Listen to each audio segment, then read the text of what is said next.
Welcome to the Lesson 2 narrated presentation. We will discuss critical components of culturally and contextually responsive instruction and assessment and ways to meaningfully integrate technology to support mathematics literacy. Instruction and assessment are often incorrectly referred to as separate entities. In reality, the two are interrelated and should be intimately woven together. In fact, NCTM's 2013 position statement on assessment stresses several important points, including that assessment should be a part of instruction and should include the standards and mathematical practices. Furthermore, NCTM strongly states that for assessment to be effective, it should form instruction. Data-driven decision-making should shape the teaching and learning cycle. Assessment typically falls into one of two major categories, either summative or formative. Summative assessments are cumulative evaluations and often take place after instruction is completed. For example, a chapter or a unit test or a standardized test used in your state or school district. Although those are useful for schools and teachers, they're not always used to help shape the day-to-day teaching decisions. On the other hand, formative assessments are assessments that are used to children's development during instructional activities. Formative assessments can be a powerful influence on student achievement. It can help provide targeted feedback to children and give the teachers the data they need and the results and evidence collected to help inform their decision-making about next steps of the learning progression. There are many different assessment tools, such as observations, anecdotal notes, checklists, questions, and interviews. Using a variety of tools and approaches supports the ultimate goal of determining student understanding and guiding data-driven decision-making.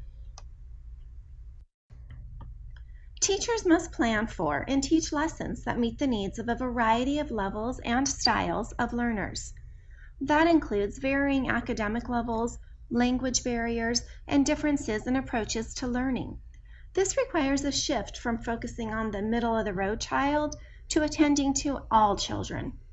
Differentiation focuses on three big ideas. 1. Plan lessons around meaningful content grounded in authenticity. 2. Recognize each child's readiness, their interests, and approaches to learning. And 3. Connect the content and the learners by modifying the content, the process, the product, and the learning environment as needed.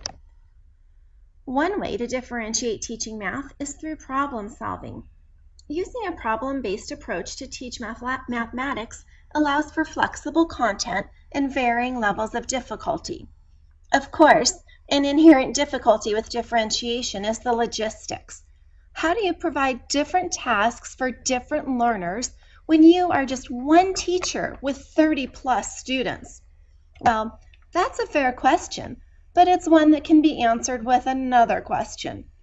Maybe we should ask ourselves, how can you not?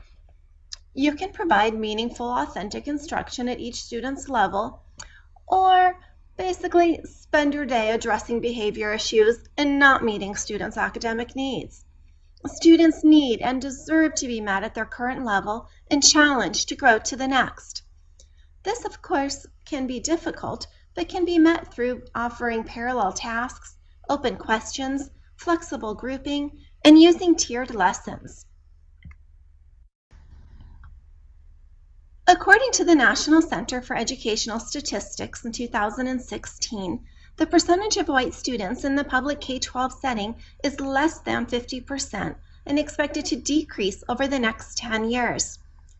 What that means is that collectively, our students provide us with rich diversity in cultural practices and languages, and that should be embraced and reflected in our mathematics classrooms. Despite the misnomer of math as a universal language, we know that that's simply not the case. Conceptual knowledge, like what division is universal, but the procedures, like how you divide or how you factor, and the symbols are culturally determined. For example, subtraction algorithms are approached very differently around the world. Even the symbols look different. Culturally responsive mathematics instruction includes attention to mathematical thinking, language, and culture, and it applies to all children. It includes consideration for content, relationships, cultural knowledge, and flexibility in approaches. Culturally responsive mathematics can improve students' mathematical performance and help to close the achievement gap. Culturally responsive mathematics also stays focused on the big ideas of mathematics and communicates high expectations for all learners. It is important to use teaching strategies that support diverse learners and attend to all children's backgrounds as well as their language. This includes a focus on language and vocabulary needs. The bottom line is simple. As educators, it is our responsibility to meet the needs of all learners. Now, this is no small task, but it isn't met without support. The National Council of Teachers of Mathematics, NCTM, and the National Association for the Education of Young Children, NAEYC, feel so powerfully about the importance of math teacher preparation that they created guidelines to support quality teaching and learning experiences for our young learners.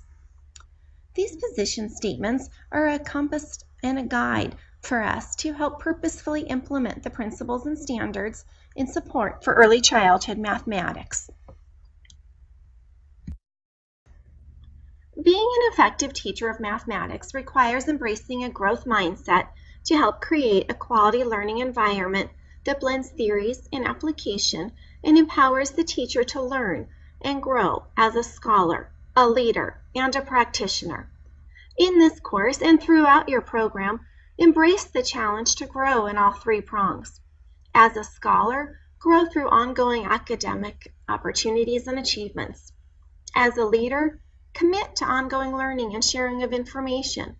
And then let the practitioner take the stage and implement the evidence-based best practices to support effective teaching and overall student achievement.